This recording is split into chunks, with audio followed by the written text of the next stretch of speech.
عليكم. هاد الصهد اليوم تاريخي، هنا 39 دوغري اللي في الرباط.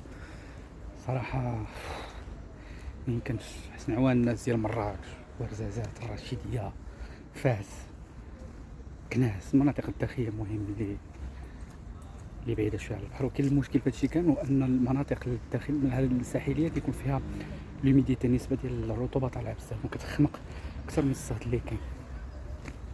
من هنا كنتوجه بتحية للمحجبات، النساء المحجبات، البنات المحجبات، حيت داكشي كيلبس غير حنا دابا هانتا بنص كم وداكشي وراه طبنا.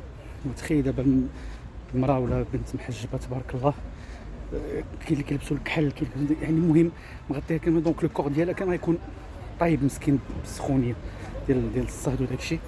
دونك تحيه ليهم، تحيه للناس البوليس هما اللي عندهم اليونيفورم ديالهم كم تل اليدين، سي فريمون ديفيسيل. المهم بون كوراج تو الموند في هذا الصهد هذا، شربوا الماء مزيان، يدغاتيفو، لي كاسكيت العباد راكم عارفين. وهاد المواجهه هادي راح حدها جوبونس نهار الخميس غدا، زعما غدا ان شاء الله بمشيئه الله ويسهل الامر.